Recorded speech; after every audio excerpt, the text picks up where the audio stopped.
gamers, to my definitive hat format tier list. Now, this tier list might not be what you expect, but this is how I think about hat format, and it's worked fairly well for me. So, first you can see up here we have 0.95. This is supposed to be a diverse format. Why is there a deck that's, clearly a cut above? Well, really, there's only one deck that I'm putting up here in 0.95, and that is Infernity. And for the simple fact that if this deck goes unchecked, it is pretty darn good. It can brick on itself, but if you face no traps from the opponent, nothing to stop what's going on here with Infernity, Infernity is probably the best deck if you're talking about seeing no opposition in the form of traps. So, again, the higher up on this list, the more feared the deck should be. So if you fear Infernity the most and you build to beat it, the format will not feel like this is a 0.95 deck, but if you don't give it that respect, then it can just roll over your game plan. And then the first tier 1 deck that I want to put on here is Artifact Trap Tricks. This deck has a really strong matchup against Infernity, and is generally very strong against all of the meta, so it's definitely a clear tier 1 option, and it is very popular as a result. Now I'm going to go out of order, just whatever comes up next on the list. So we'll go with Battling Boxers as the first rogue deck here. I think Battling Boxers can, even beat Infernity, but you are relying on drawing traps, things you can't search. I like Battling Boxers monsters. They have good effects. One of them sends from deck to grave, and then one, when it hits the grave, can add back from grave a different Battling Boxer. And then the Battling Boxer you see pictured here is Switch Hitter, which is like the Trap Tricks Dionea for the archetype. But sadly, Battling Boxers relies on lead yoke, their XYZ, to succeed a lot of the time. So some decks just don't really mind a monster that can't be destroyed by effects. So a deck like Spellbooks is going to be very tough for Battling Boxers to beat. Spellbooks I have in 1.5 because they are not super consistent as the tier 1 decks that I'll have listed, but they are fairly consistent and very strong once they get rolling. We'll go with Bujin next, which I also have in 1.5. It's similarly just not quite as imposing as all the decks you'll see in tier 1, but still very much a part of the meta. Constellars I have solid tier 2. You might even argue that it could be 1.5 after recent success, but they revolve around Pleiades, and they can often get Pleiades out turn 1, which is something that even Artifact Trap Tricks cannot do, a turn 1 Pleiades, so that's very strong. Then I also have Cyber Dragon as tier 2.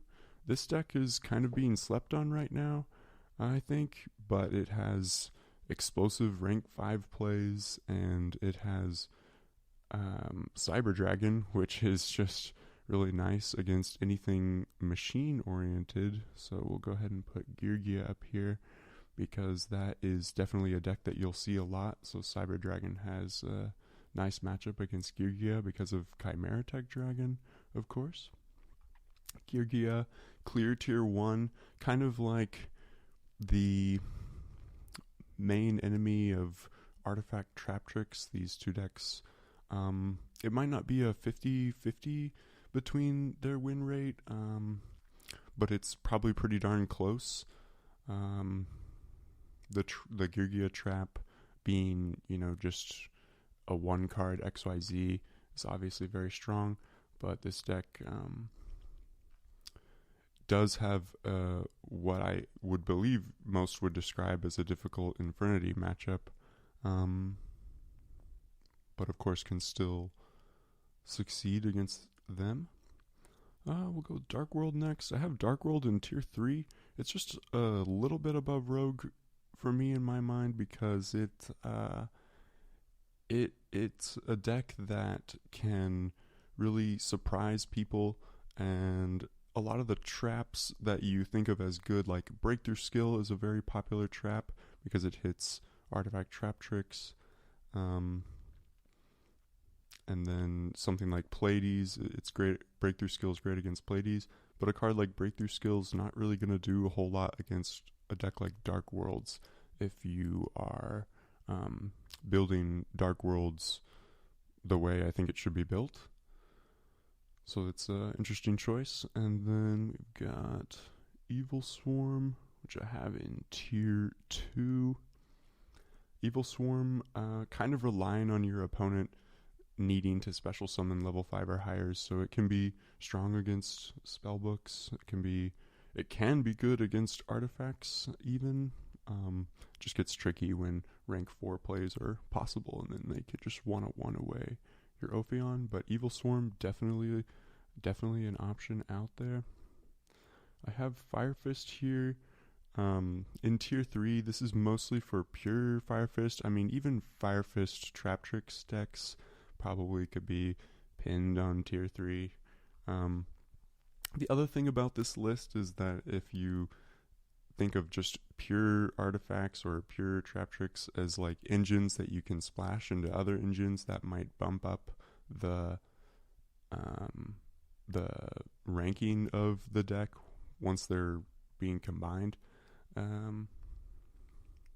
But these squares represent kind of the pure idea of an archetype. We have Fire Kings as definitely Rogue.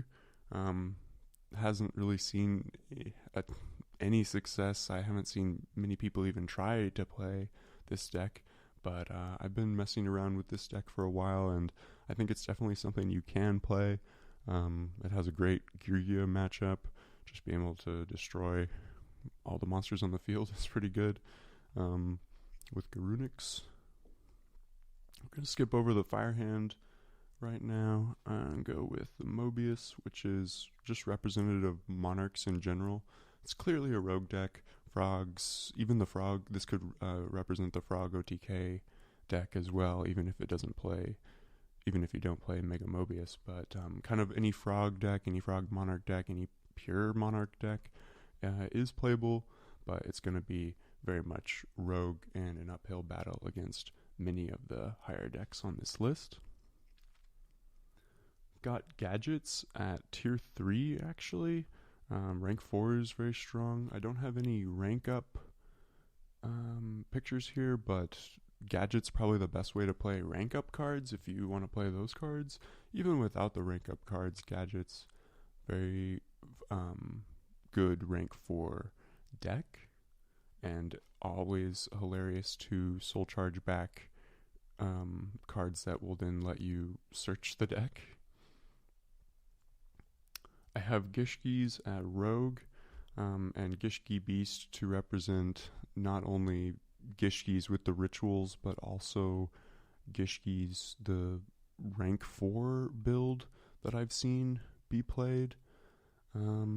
It's just a little too slow for my taste to be any higher than Rogue, and the ritual deck, of course, extremely flimsy. If you were to play Gishkis with Heretics, however, they might be more in the tier that I'm going to put Heretics, which is tier 2.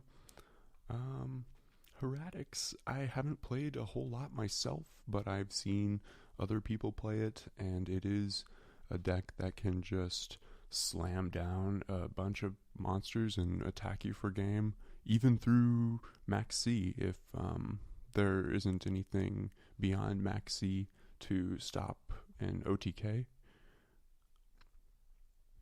Gravekeepers I have at Rogue.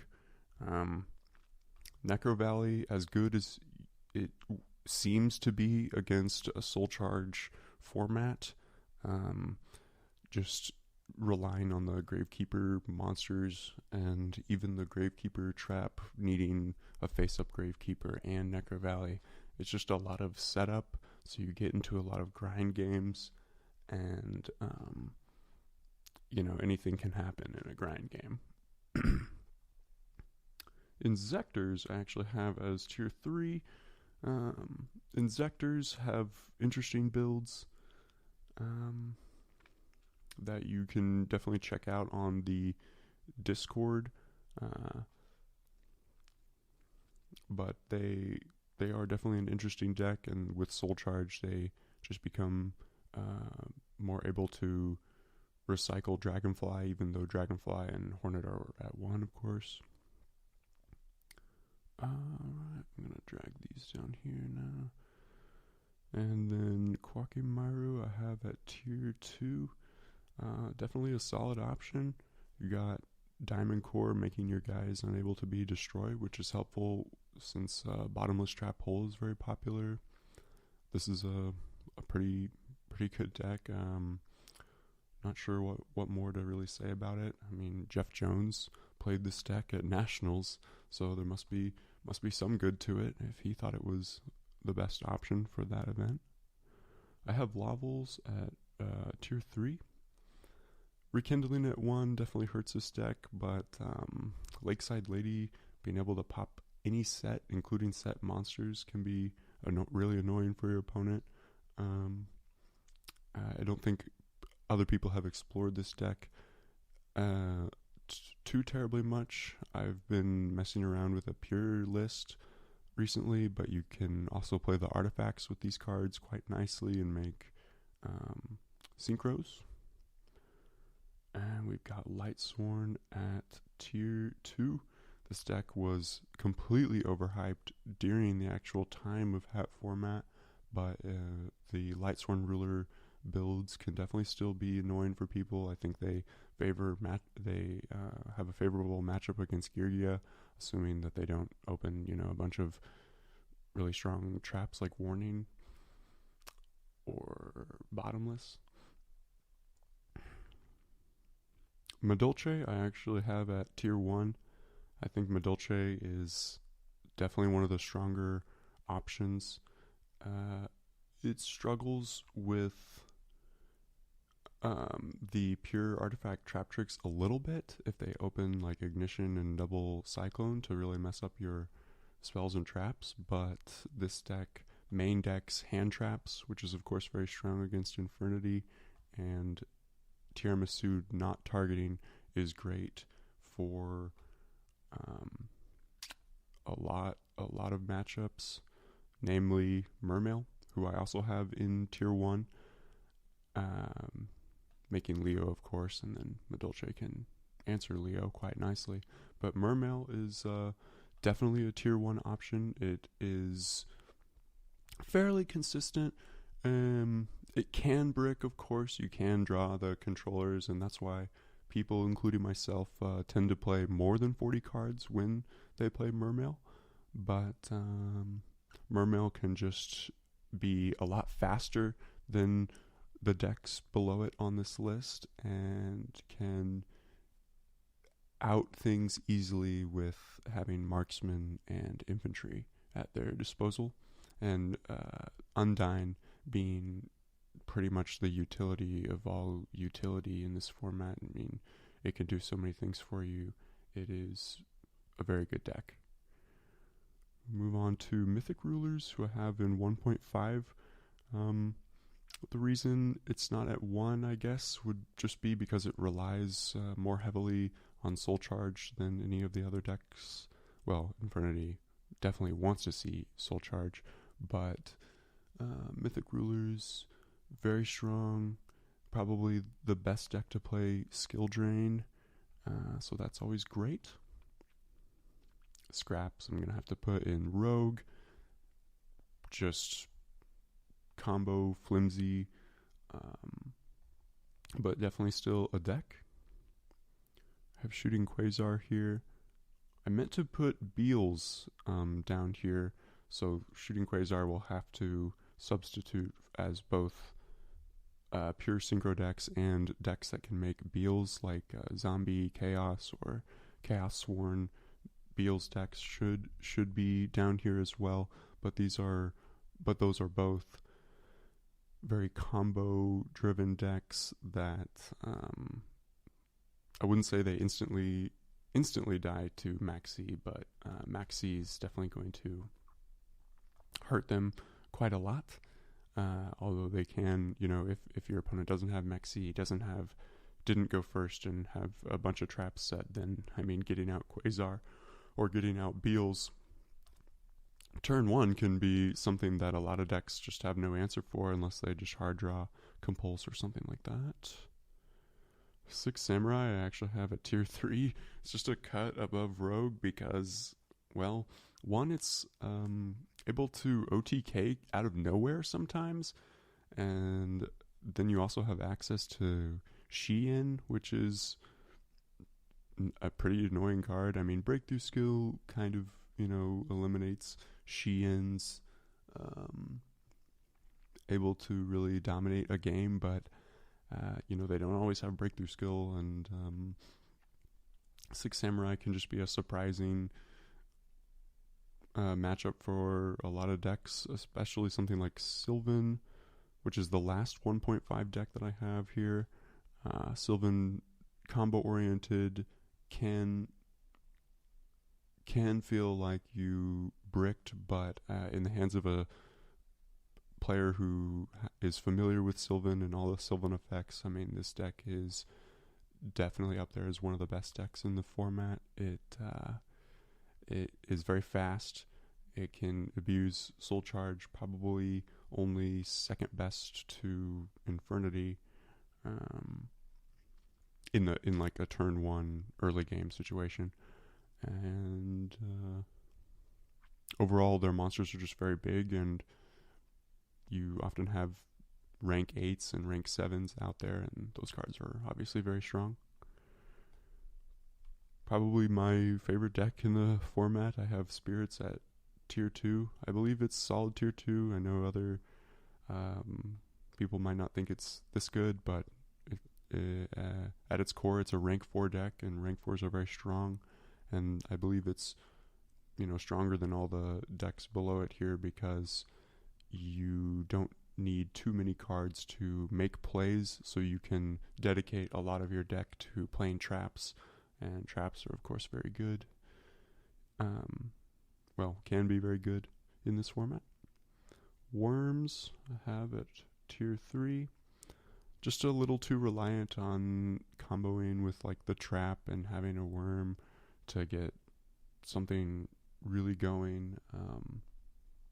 And then even though Zex and Yegin are very strong monsters, I think even though you're plussing off of Zex, I think your opponent being aware of what your set monster is and then playing accordingly to that can be a weakness. But still, a rank 4 applicable deck, and a deck that can definitely take some wins. And then lastly, I have Raccoons in Rogue. I just played this deck in the most recent Hat tournament, and I enjoyed it a lot. I think, Raccoons are very often built wrong, so that they might not even appear on a list like this, but if you build around Obedient Schooled is a very strong card turn 1. A turn 1 Neteria Beast is even better than Shein, of course, because you can just keep stopping their spells, but it does take a little bit of luck, to actually get some wins against something stronger. Like Mythic Rulers just runs over everything in this deck, so it's definitely an uphill battle. But this is the tier list as I have it. I have Ghost Tricks and the hands down here, just as kind of a reminder that these can be splashed into a lot of different ideas. I've seen ghost tricks in Medolce. I've seen ghost tricks in spirits. And then, of course, the hands. You'd be hard-pressed to find a deck where you couldn't play the hands. I mean, I've even seen the hands cited in Infernity. So these are kind of more like tag-on archetypes to other archetypes. And if there's a deck that's not on this list, then I would probably put it at Rogue or lower. But let me know if you think I truly forgot something that should be, tier 2 or higher on this list. I think I've pretty much got it all here. And again, it's not to say that you can't play these decks I have listed as Rogue and tier 3. I think it's just fair to say that it's an uphill battle against the rest of these decks.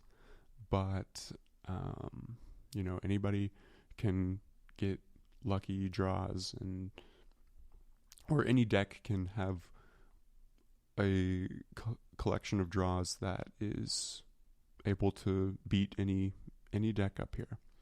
So, yeah, pretty diverse set here, and I hope this helps you when you're deck building and what you're thinking about, because again, I think the higher up on this list the deck is, the more it should be feared, and as a result, Infernity should be feared the most. And if you're fearing Infernity the most, then your choices will likely help you against other decks as well.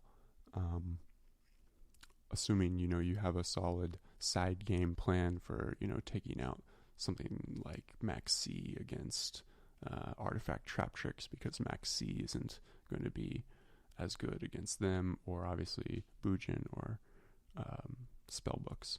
So yeah, I think if Infernity is thought of as the best deck, it no longer becomes the best deck because it's prepared for and you have a game plan to make sure you don't lose to that deck, because you really have to build your deck to justify playing something other than Infernity, and the only way to do that is to have a game plan in mind for them, like main decking 3 Maxi, or even main decking DD Crow, because that would be very strong against Infernity or what have you.